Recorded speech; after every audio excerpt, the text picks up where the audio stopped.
ಅಲ್ಲ, ಒಬ್ಬರು ನನ್ನ ಕರೀಲಿಲ್ಲಲ್ಲ.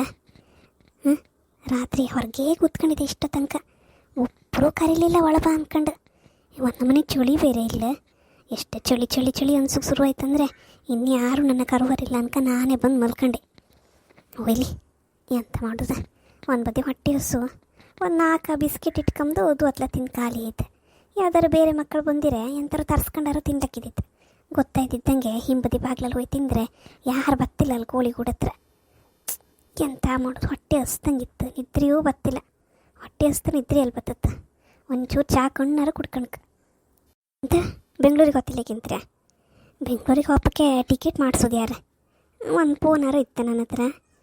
ಕಿಚ್ಚಡದ ಫೋನಿಗಂದು ದುಡ್ಡು ಹಾಕ್ಸಿ ಸುಮಾರು ದಿನ ಆಯ್ತಂಬ್ರು. ಅದು ಹೋತೋ ಇಲ್ಲ ಫೋನ್ ಮಾಡು ಅಂದ್ರೆ. ಇಲ್ದಿರೋ ನಂಗೆ ಅಲ್ಲೆಲ್ಲ ಸಮಾತಿಲ್ಲಿ ಸುಮ್ಮನೆ ಇವ್ರ ಎದುರಿಗೆಲ್ಲ ಹೇಳೋದಷ್ಟೇ. ಅಲ್ಲೆಲ್ಲ ಒಟ್ಟರೆ ಶಿಕಣೆ ಊಟ ತಿಂಡಿ ಎಲ್ಲ ನಮ್ಮ ಪುದ್ದು ಕಣಂಗೆ ಮಾಡಿ ಹಾಕೋದಿಲ್ಲಪ್ಪ. ಒಟ್ಟು ಸುಮ್ಮನೆ ಹೇಳೋದಲ್ಲ, ಇಂಥದ್ದೆಲ್ಲ ಸಾಫ್ ಮಾಡಿ ಮಾಡ್ತಾರೆ. ನಾ ಎಷ್ಟೊತ್ತಿಗಾರು ಮಲ್ಕೊಂಡ್ಲಕ್ಕ ಏಳ್ಲಕ್ಕ ಹೆಂಗಾರು ಇರ್ಲಕ್ಕ ಅಲ್ಲಿ ಹೊರೆ ಹಾಗೆಲ್ಲ ಎಂತ ನೀವು ಗೇಮ್ದೇ ಬೇಡ. ಅಲ್ಲ ಭಯಂಕರ ಕಷ್ಟ ಇತ್ತು ಮಾತ್ರ ಇಪ್ಪದು. ಸುಮ್ಮನೆ ಹೇಳೋದಷ್ಟೇ. ಅಲ್ಲಿ ಯಾರೇ ಪುರ್ಸೊತ್ತಿರುತ್ತೆ ನನ್ನೊಟ್ಟಿ ಮಾತಾಡೋಕ್ಕೆ?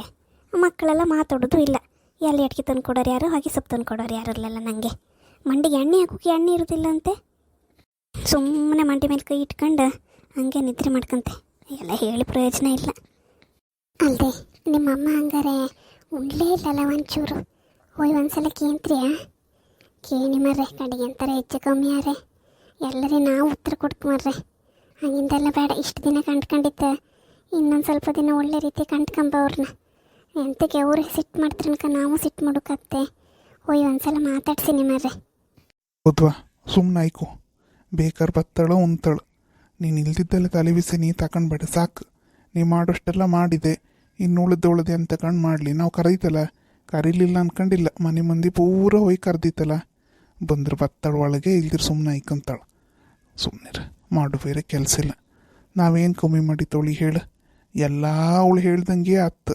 ಒಂದು ಮಾತ್ರೆ ತಂದದ್ದಿದ್ರೆ ಎಷ್ಟು ದುಡ್ಡು ಕೊಟ್ಟು ಮಾತ್ರೆ ಒಪ್ಪದೆ. ನನಗೆ 1 ರೂಪಾಯಿ ಜೋಡ್ಸೋಕೆ ನಾ ಎಷ್ಟು ಕಷ್ಟಪಡ್ತೆ ಗೊತ್ತಾ? ಒಂದು ಮಾತ್ರೆ ತಿಂದಳು, ಉಳಿದಷ್ಟು ಮಾತ್ರೆ ತೆಗೆದು ಬಿಸಾಡ್ದಾಳು. ಇದು ನಂಗೆ ಆಗ್ತಿಲ್ಲ ಅಂದಾಳು. ಮತ್ತದೇ ಬೇರೆ ಕಂಪ್ನಿ ಬಂದರು ಅದು ಸಾಮಾತೊಳಿಗೆ. ಹಾಂ, ಒಂದೊಂದು ಹರ್ಮೈಕ್ ಅಲ್ಲ ಅವಳದ್ದು. ನನಗೂ ಕಂಡು ಸಾಕಾಯ್ತು. ಎಲ್ಲರೂ ಹೋಗ್ತಿದ್ರು ಹೋಯ್ಲಿ ಅವಳು. ಅವಳು ಯಾರೋ ಇನ್ನೊಂದು ಮಗನ ಮನೆಗೆ ಹೋಗ್ತಾಳಂಬ್ರಲ್ಲ, ಹೋಯ್ಲಿ. 4 ದಿನ ಇದ್ದರೆ ಗೊತ್ತಷ್ಟೊತ್ತಿಗೆ. ಊರು ಎಲ್ಲಿಗೆ ಹೋತ್ರ ಮರ ನೀವು? ಸುಮ್ಮನೆ ಐಕಣಿ. ಈ ಊರು ಬದಿಲ್ಲ ಆರಾಮ ಬೇಕಾದಷ್ಟು ಜಾಗದಲ್ಲೆಲ್ಲ ಸುತ್ತಾಡ್ಕೊಂಡಿದ್ದರಿಗೆ ಅಲ್ಲಿ ಬೆಂಗಳೂರು ಪೇಟೆಲೆಲ್ಲ ಹೋಗಿ ಐಕಂತಾರೆ ಮಣ್ಣು ಅವ್ರೆ. ನೀವು ಒಂದು ಈ ಜಾಸ್ತಿ ಅಂದರೆ ನಮ್ಮ ಮೀನು ಹೆಣ್ಣಿನ ಮನೇಲಿ ಒಂದು 4 ದಿನ ಐಕಂತಾರೆ. ಅದು ಅವಳೆಲ್ಲ ಅದು ಇದೆಲ್ಲ ಸರಿ ಮಾಡಿ ಕೊಡಕ್ಕೆ ಹೋಯ್. ಇಲ್ದಿರಿ ಯಾರ ಮನೇಲಿ ಹತ್ತವರಿಗೆ ಯಾರೊಟ್ಟಿಗೂ ಬೇಳೆ ಬೇಯೋದಿಲ್ಲ ಅವರಿಗೆ. ಇವ್ರು ಹೇಳ್ದಂಗೆ ಕೇಳ್ಕೆ ಯಾರಿಗೆ ಅಂತಾರೆ? ಇವ್ರು ಹೇಳ್ದಂಗೆ ಈಗಳಿನ ಕಾಲದಲ್ಲಿ ಯಾರಿಗೆ ಅಂತಾರೆ ಹೇಳಿ? ಮಲ್ಕೊಂಬರಿದ್ದೆ ಸುಮ್ಮನೆ. ಒಳ್ಳೆ ಚಳಿ ಇತ್ತು, ಮಲ್ಕೊ. ಏನು ಬೆಳಿಗ್ಗೆ ಕಾಂಬ ಎಂತತ್ತೇನು ಅನ್ಕೊಂಡು ಅವಳೇನು ಒಂದು ರಾತ್ರಿ ಸುತ್ತೋತಿಲ್ಲ. ಬಾಯೆಲ್ಲ ಒಣದಾಗಿತ್ತಲ್ಲ ಸಬ್ಬ. ಅಯ್ಯಮ್ಮ, ಹೊಟ್ಟೆ ಹಸಿತಿತ್ತು, ಎಂತ ಮಾಡೋದಪ್ಪ. ಅಯ್ಯೋ ದೇವ್ರೆ, ಆಗಲೆಲ್ಲ ಅವ್ರು ಕರ್ದಗಳ ಹೊಯ್ಲಿಲ್ಲ. ಅಯ್ಯಪ್ಪ, ಈಗ ಯಾರು ಕರ್ತಿರು ಹೊಯ್ಲಕ್ಕಿತ್ತೇನೋ ಮಂಗಿತ್ತು. ಸಾಕಾದಂಗಿತ್ತಲ್ಲ. ಇನ್ಯಾರು ನನ್ನ ಕರು ಬತ್ತಿಲೇಕಂತು. ಕರು ಅಷ್ಟೆಲ್ಲ ಕರೆದ್ರು. ಸುಮಾರು ಹೊತ್ತಾಯ್ತಲ್ಲ, ನಾವು ಒಳಗೆ ಬಂದದ್ದು ಗೊತ್ತಿಲ್ಲ ಯಾರಿಗೂ. ಇಂಥಾರು ಒಂಚೂರು ಶಬ್ದ ಮಾಡ್ರೆ ನಾನು ಒಳಗೆ ಬಂದಿದ್ದೆ ಅನ್ಕಂಡ ಯಾರು ಬಂದು ಉಂಬು ಕರೀತ್ರ. ಗಂಟೆ 12 ಆಯ್ತು. ಎಲ್ಲರೂ ನಿದ್ದೆ ಬಂದಿತ್ತು ಏನೋ. ಎಂತ ಮರ್ರೆ ಹೆತ್ತಮ್ಮನಿಗೆ ನೀವು ಹಂಗೆ ಹೇಳ್ದೆ? ಸುಮ್ಮನೆ ಕಣಿ. ಎಂಥ ಭಾಷೆ ಅನ್ಕ ಮಾತಾಡ್ತೀರಿ ಏನೋ. ನಾವು ಒಂದೊಂದ್ಸತಿ ಹೋಗಿ ಕಂಡ್ಕೊಪ್ದಾಕಂತೆ ಸುತ್ತದಂಗೆ ಆಗ್ತಿತ್ತಲ್ಲ.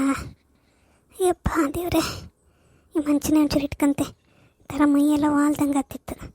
ಅಯ್ಯೋ, ಯಾರು ನನ್ನ ಕರೋಕ್ಕೆ ಬಂದ್ರೆ ಈ ಸಲ ಯಾರು ಕರೆದಿರೆ ನಾವು ಉಂಬಕ್ಕೆ ಹೋಗ್ತಿದ್ದೆ. ಅದು ಮಟನ್ ಸಾರು ಇಷ್ಟು ದಿನ ಮಾಡಿದೆ, ಇವತ್ತೇ ಮಾಡಿರಲ್ಲ ಮಟನ್. ಅವ್ರ ಹೊಟ್ಟೆಗೆ ಇಷ್ಟ ಗೊತ್ತಿತ್ತು ಅವಳಿಗೆ ಗೊತ್ತಿತ್ತು ಇವತ್ತು ನಾನು ಹೆಂಗೆ ಉಣ್ತಿಲ್ಲ ಅನ್ಕೊಂಡು. ಅದಕ್ಕೆ ಮಟನ್ ಮಾಡಿದ್ದು. ಅವರಿಗೆ 1-2 ಹೋಳು ಜಾಸ್ತಿ ಸಿಕ್ಕತ್ತಲ್ಲ. ಮಲ್ಕೋಬೋದ್ವಾ, ಅವಳಿಗೆ ಮಟನ್ ಇಷ್ಟ ಅನ್ಕೊಂಡು ಹಂಗಾರ ಉಣ್ತಾಳ ಕಾಂಬ ಅನ್ಕ ಮಟನ್ ಬಂದೆ. ಹಂಗಾರು ಬರಲ್ಲ ಅಂದರೆ ಎಷ್ಟು ಹಠ ಇಪ್ಪಕ್ಕೂ ಸಾಕು.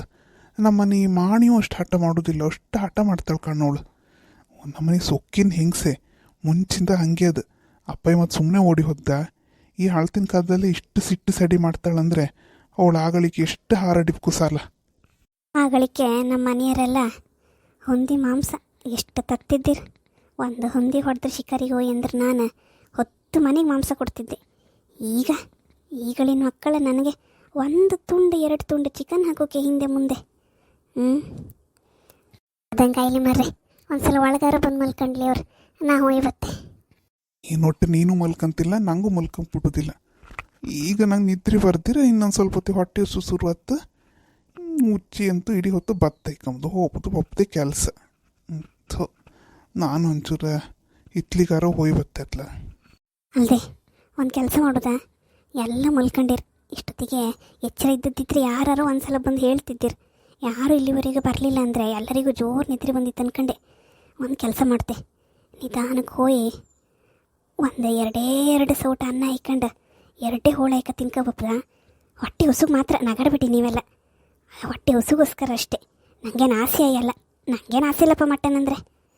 ಒಂದು ಹೊಸಿಗಷ್ಟೇ ಜೀವ ಇಟ್ಕೊಂಡ್ಕಲ್ಲ, ಒಂದು 2 ಹೋಳು ಹಾಯ್ಕ ತಿಂತೆ. ಆದರೂ ಪದಾರ್ಥ ಎಲ್ಲ ಹಾಯ್ಕ ಇಪ್ಪು ಸಾಕು. ಇಡೀ ಕೋಣೆ ಎಲ್ಲ ಘಮ ಘಮ ಅಂತತ್ತಲ್ಲ, ಎಲ್ಲ ಬದಿ ಗಮ್ಮ ಅಂತತ್ತದ. ನಾ ಟೀಚರ್ ಇದ್ದಾಳಲ್ಲ ನನ್ನ ಸಣ್ಣ ಸೊಸೆ, ಅವಳ ಎಂತೆಂತ ಮಾಡ್ತಾಳೆ ಮೊಬೈಲೆಲ್ಲ ಕಂಡ್ಕೊಂಡು.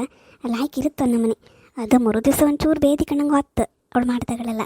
ಆರು ಒಳ್ಳೆ ಟೇಸ್ಟ್ ಕಾಂಬ ಒಂಚೂರು. ನಾನು ಟೇಸ್ಟಿಗೋಸ್ಕರ ಅಲ್ಲಪ್ಪ, ಮತ್ತೊಬ್ಬನೇ ಹೇಳೋದು ಅಂತ ನಿಮ್ಮ ಹತ್ರ. ಅದೇ ಒಂಚೂರು ಜೀವ ಇಟ್ಕೊಂಡ್ಕಲ್ಲ, ಅದಕ್ಕೋಸ್ಕರ ಒಂಚೂರು ಹೋಗಿ ತಿನ್ಕೊಬಪ್ಪದಷ್ಟೇ. ನೀವು ಶಬ್ದ ಮಾಡಬೇಡಿ ಮರ್ರೆ, ಪಟ್ಟ ಯಾರಿಗೆ ಗೊತ್ತಾಯ್ದಿದ್ದಂಗೆ ಹೋಗಿ ತಿನ್ಕೊಬತ್ತೆ. ಸುಸ್ತಾತಿತ್ತು ಮಾಡಬೇಡಿ ಸುಮ್ಮನೆ ಕಣಿ. ಶಬ್ದ ಯಾರಾದ್ರೂ ಬಂದು ಕಡೆಗೆ ಕತ್ತಿ ಬಿಡುತ್ತೆ. ದೇವ, ಹಾಳಾದ ಮಂಚದ ಕಾಲೇ ಹೊಡಿತು. ಯಪ್ಪ ದೇವ, ಅಂತ ಶಬ್ದ ಆದಂಗೆ ಆಯ್ತು ಕಣಿ. ಬೆಕ್ಕಿಗೆ ಬಂತ ಅಂತ ಮರ್ರೆ. ಯಪ್ಪ, ವರ್ಷಗಟ್ಲೆ ಆಯ್ತು ಅಡುಗೆ ಮನೆಗೆ ರಾತ್ರಿ ಹೊತ್ತು ಬರ್ದೆ. ಎಷ್ಟು ಜಿರ್ಲಿ ಓಡಾಡ್ತಿತ್ತು ಯಪ್ಪ ಯಪ್ಪ, ಒಂದು ಹೆಗ್ಗೂ ಓಡಾಡ್ತಿತ್ತು. ಶೀ ಎಷ್ಟು ಕೊಳಕ್ಕೆ ಇಟ್ಕೊಂಬಂದ್ರೆ ಮಾತ್ರ ಅಡುಗೆ ಮನೆ ಎಲ್ಲಿತ್ತು ಪದಾರ್ಥ. ಅನ್ನ ಬಾಕತ್ತು ಗಂಜಕ್ಕಂತ ನಾಳೆಗೆ ತಂಗ್ಳಿಗೆ ಎಂತ ಮಾಡಿದಾಳಪ್ಪ. ನೀರು ಹಾಕಿಟ್ರೆ ಆತಿದ್ದಿತ್ತು. ಒಂದು ದೊಡ್ಡ ಹೆಗ್ಗುಳ್ಳು ಇತ್ತು ಅಡುಗೆ ಮನೆಯೊಳಗೆ. ಎಷ್ಟೆಲ್ಲ ಆಯ್ಕೆ ಅಡುಗೆ ಮನೆ ಅಲ್ದ ನಮ್ದು. ಎಲ್ಲ ಪ್ರಾಣಿ ಇರ್ತು ಅಡುಗೆ ಮನೆಯೊಳಗೆ ರಾತ್ರಿ ಹೊತ್ತಿಗೆ. ಈ ಹುಗ್ದಲ್ಲಿತ್ತಕ್ಕಂಥ ಪದಾರ್ಥ ಮೇಲೊಂದು ಸೌಟ್ ಇತ್ತಲ್ಲ, ಗಮ್ಗುಟ್ಟತ್ ಮಾತ್ರ ಅಡುಗೆ ಮನೆ.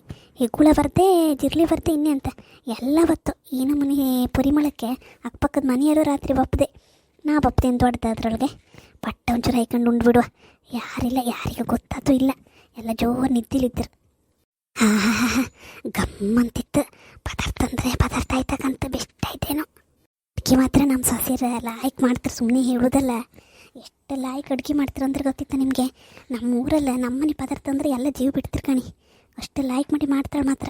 ಅಡುಗೆ ಮಾಡೋದ್ರಲ್ಲಿ ಸೂಪರ್. ಇದೆ ಅಂತದ್ದು ಇದ್ದದೆ ಅಂತ ಉಂಡು ಹಸಿರು ಮಾಡ್ತಾರಲ್ಲ, ಹೌದು. ಆ ಸೊಪ್ಪು ಸದಿ ಎಲ್ಲ ಹಾಕಿ ಟೀಚರ್ತಿ ಸೊಸೆ ಮಾಡಿದ್ದೆ, ಹೌದು.